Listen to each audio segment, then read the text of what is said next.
আসসালামু আলাইকুম, মৃদুল রিভিউ সবাইকে স্বাগত। 2026 সালে যদি আপনি 13 থেকে 14,000 টাকার ভিতরে একটা ফোন খুঁজেন, সেই ফোনটাতে বড় একটা ডিসপ্লে চান, 120 হার্জ রিফ্রেশ রেট, মোটামুটি ভালো একটু ব্যাটারি ব্যাকআপ, আরো দেখতে প্রিমিয়াম অথবা ফ্ল্যাগশিপ লেভেলের একটা ভাইব চান, তাহলে আপনার এই ফোনটা দেখা উচিত। আজকে আমরা কথা বলবো ইনফিনিক্স স্মার্ট 20 নিয়ে। এই ফোনটা নতুনই লঞ্চ হয়েছে। তো এই ফোনটা আরো কি বিস্তারিত আছে, ভিতরে আসলে কি কি বিষয় দেওয়া আছে, এগুলো নিয়ে আমরা আজকে কথাবার্তা বলবো। আপনি যদি ফোনটা কিনতে চান তাহলে এই ভিডিওটা আপনার পুরোপুরি দেখা উচিত। তো চলেন আমরা পুরো ভিডিওটা নিয়ে আলোচনা করব। প্রথমে আমরা কথা বলবো এই ফোনটা কোথায় পাবো, দাম ভেরিয়েন্ট এগুলো নিয়ে কথা বলবো। আপনারা এই ফোনটা অফিসিয়ালি পাবেন 12,999 টাকায়, 4 GB RAM, 64 GB storage. Design এবং বিল্ড কোয়ালিটি যদি কথা বলি, প্রথমে ডিজাইনটা দেখলে আপনারা বুঝতে পারবেন আইফোন সিরিজকে অনুপ্রাণিত হয়েই এই ডিজাইনটা করা হয়েছে। আইফোন 17 যেরকম একটা ভাইব পান, অরেঞ্জ কালারটা বিশেষ করে দেখলেই মনে হয় যে আইফোন 17, মানে ওই যে কালারটা যে মানুষের মনে গেঁথে গেছে, এই কালারটা কতটুকু পছন্দ করে, তো সেইটারই আসলে অনুপ্রাণিত হয়েই এই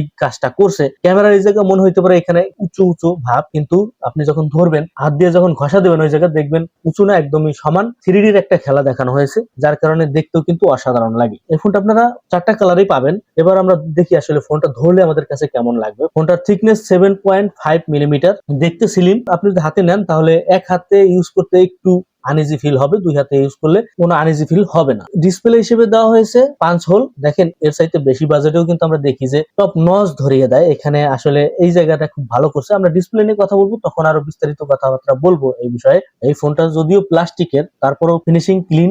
IP64 যা ডাস্ট প্রোটেকশন, হালকা পাতলা পানির ছিটা ফোটা থেকে কিন্তু ফোনটাকে রক্ষা করবে। সাইড মাউন্টেনে ফিঙ্গারপ্রিন্ট সেন্সর পেয়ে যাচ্ছেন, যা দ্রুত ও রিলায়েবল। মোটামুটি এই বাজেটে আমি বলবো ডিজাইনটা প্রিমিয়াম ফিল দেয়। তাছাড়া ফোনের যদি আশেপাশে আরেকটু নজর দিই, ফোনটায় আপনারা লাউড স্পিকার লাউড অ্যান্ড ক্লিয়ারই পাবেন। 3.5 mm হেডফোন জ্যাকটা পাচ্ছেন। অ্যান্ড্রয়েড 16 পাচ্ছেন, যা ক্লিন ইউআই আমি বলবো এখানে একটা প্লাস পয়েন্ট। FM রেডিও, যা আরো অনেক ভালো। আইআর ব্লাস্টারও আছে, যেটা আমাদের অনেক সময় দরকার হয়। ফোনের ডিসপ্লে নিয়ে কথাবার্তা বলবো। ডিসপ্লের দিকে যদি আপনি একটু নজর দেন, আপনার হয়তো বা একটু হতাশ মনে হইতে পারে নিচের দিকের বেজেলটা দেখে, কিন্তু ওই যে প্রথমে বললাম 5 হোল দিয়েছে, আমরা এর চাইতে বেশি বাজেটেও কিন্তু টপ নচ দেখি, আমাদের এখানে হতাশ করেনি। যাই হোক, 6.78 IPS LCD একটা প্যানেল পাচ্ছি, যেটা 120 হার্জ রিফ্রেশ রেট। জানেন এইসব বাজেটের ফোনে 120 হার্জ এটা মাত্র নামেই। 120 হার্জ কাজ তেমন করে না। তো এই বাজেটে যতটুকু পারফরমেন্স দেয় অন্যান্য ফোনে, ততটুকু এখানেও পারফরমেন্স দেখতে পাবেন। ব্রাইটনেস এখানে দিছে 700 নিটস, যা অন্ধকারে মোটামুটি ভালোই, কিন্তু দিনের আলোতে বা সূর্যের আলোতে ডিরেক্টে আপনাকে এখানে একটু হতাশ করবে। যদি এখানে রেজুলেশন HD+, কিন্তু বড় screen, social media, YouTube, Facebook reels মোটামুটি সব স্মুথলি লাগবে। স্ক্রল করতে যারা ভালোবাসেন, মানে ফেসবুক ব্রাউজিং করে যারা করেন, স্ক্রল করেন, তাদের ক্ষেত্রে একটা ভালো একটা স্ট্রং পয়েন্ট বলবো। ডিসপ্লে নিয়ে এখানে আমার কোনো কিছু বলার নেই, মোটামুটি এই বাজেটে যথেষ্ট দেওয়ার চেষ্টা করছে। এবার আমরা পারফরমেন্স নিয়ে কথাবার্তা বলবো। ফোনটাতে দেওয়া আছে হেলিও G81 আলটিমেট চিপসেট। এই চিপসেট সম্পর্কে আপনারা অনেকেই অবগত আছেন, অনেকে বলে এটা এন্ট্রি লেভেলের গেমিং চিপসেট। তবে এখন বর্তমানে যে স্টোরেজের অবস্থা বা ফোনের যে দাম যেভাবে বাড়ছে, সেই তুলনায় আমি বলবো যে এই ফোনের যে চিপসেট দিছে এখানে ঠিকই আছে। তারপরও ফোনের দামটা আরেকটু কমায় রাখতে পারতো, যেহেতু স্টোরেজের দাম বাড়তেছে, আপনারা সবাই জানেন। এইগুলা নিয়ে আবার নতুন করে আর বলতে চাচ্ছি না, সেই ক্ষেত্রে ঠিকঠাকই বলা লাগে, আর কিছু করার নাই এখানে। যাই হোক, আমরা এখানে যে কাজগুলো করতে পারবো, যেমন ফেসবুক, ইউটিউব, হোয়াটসঅ্যাপ, স্মুথ একটা ব্যাপার পাবেন। মাল্টিটাস্কিং ঠিকঠাকই আছে। লাইট গেমিং যেমন ফ্রি ফায়ার মোটামুটি প্লেয়েবল হবে, তবে হেভি গেমিং যারা আশা করেন, যেমন পাবজি অনেক হাই গ্রাফিক্স দিয়ে খেলতে চাবেন, বা কল অফ ডিউটি এই ধরনের যারা হাই গ্রাফিক্স এ খেলতে চাবেন, তাদের ক্ষেত্রে আমি বলবো যে এত বড় আশা করা ঠিক হবে না। মোটামুটি ক্যাজুয়ালদের জন্য ঠিকঠাকই আছে। 2D টাইপের গেম আপনারা অনায়াসে এখানে প্লেয়েবল করতে পারবেন। এটা গেমিং ফোন না, কিন্তু এন্ট্রি লেভেলের গেমিং চিপসেট, আপনারা সকলেই এটা বলে থাকেন। আপনাদের ভাষায় আসলে আমি বললাম যে এন্ট্রি লেভেলের গেমগুলো আপনারা খেলতে পারবেন। এবার আমরা ক্যামেরা নিয়ে কথাবার্তা বলবো। এখানে ক্যামেরা নিয়ে যদি কথাবার্তা বলি, এখানে আমাদের একটু হতাশ করছে। যেমন রেয়ারে 8 মেগাপিক্সেল সিঙ্গেল ক্যামেরা দেওয়া হয়েছে। এই বাজেটে আমরা কিন্তু 32 মেগাও দেখতে পাই, 50 মেগাও কিন্তু দেখতে পাই। এখানে আমাদের 8 মেগা না দিয়ে 50 মেগা কিন্তু দিতে পারতো। জানি না কেন 8 মেগা দিল। যাই হোক, অনেক ফোনে দেখি আমরা 32 মেগাও দেয়, সেইটা কাজ করে আসলে 5 মেগার। তবে এইখানের যে আউটপুট, সেটা 8 মেগার মতনই কাজ করছে। ডে লাইটে মোটামুটি ডিসেন্ট, নাইটে এভারেজ। যদি আপনি আলো ঠিকঠাক মতো দিতে পারেন, তাহলে আপনি এখান থেকে মোটামুটি একটা কিছু পাবেন। তবে যদি আলো যদি ঠিকঠাক মতো না দিতে পারেন, তাহলে এখান থেকে আপনি তেমন কোনো কিছু আশা করতে পারেন। সেলফিতেও আপনারা এখানে পেয়ে যাবেন 8 মেগাপিক্সেল ফ্রন্ট ক্যামেরা, যা ভিডিও কল বা সেলফির জন্য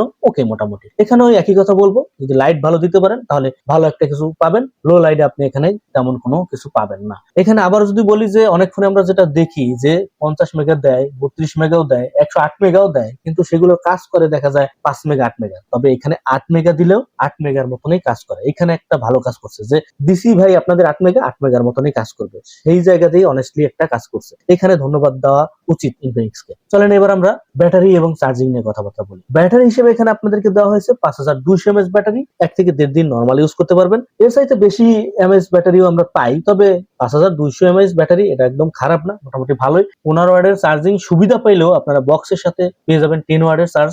যা বলবো, এই ব্যাটারি চার্জ করার জন্য 10 ওয়াট একদমই সর্বনিম্ন হয়ে গেছে। আমার মতে এখানে আর একটু বাড়াই দেওয়া উচিত ছিল, 32 ওয়াট না দিলেও 18 ওয়াট দেওয়া উচিত ছিল। যেহেতু এটা 15 ওয়াটের একটা সাপোর্ট আছে, 15 ওয়াটের একটা চার্জার দেওয়া উচিত ছিল। আপনারা কি বলেন কমেন্ট অবশ্যই জানাবেন। ব্যাটারি ব্যাকআপ নিয়ে আমি বলবো যে এই বাজেটে ঠিকঠাকই আছে, তবে চার্জিং এর এখানে ইমপ্রুভ করা উচিত ছিল। এই ফোনটা যদি আমাদের হতাশ করছে কোন জায়গাতে আমি বলি, যেমন এইচডি প্লাস ফুল এইচডি না, এইখানে আমি আর হতাশের কিছু বলবো না। ক্যামেরা এভারেজ ইমপ্রুভ করতে পারতো, চার্জিং এর জায়গায় একটু ইমপ্রুভ করতে পারতো। ফাইনালি যদি বলি এই ফোনটা আসলে কারা কিনবেন অথবা কাদের জন্য পছন্দ হবে, যেমন তার বড় স্ক্রিন চান, অনেক সময় দেখেন বাচ্চা কাচ্চারা ঘরে ভিডিও দেখে, তাদের ক্ষেত্রে একটু বড় স্ক্রিন হলে ভালো হয়, সেই ক্ষেত্রে দেখতে পারেন। স্মুথ স্ক্রোলের জন্য ভালো, যেমন 120 হার্জ একটা ব্যাপার পাচ্ছেন এখানে, ভালো ব্যাটারি ব্যাকআপ এখানে পাবেন। ক্যাজুয়াল ডেইলি ইউজ মোটামুটি ঠিক আছে, এবং যারা 2D টাইপের গেম সময় পাস করার জন্য খেলতে চান তাদের জন্য ঠিক আছে। হাই গেমিং এর জন্য আসলে এটা আমি সাজেস্ট করব না। তাহলে এখন কথা হচ্ছে আপনার কি মতামত, এই ফোনটা সম্পর্কে আপনার কি ধারণা কমেন্টে জানাবেন। আপনি যদি চান যে আমার গেমিং অথবা ক্যামেরা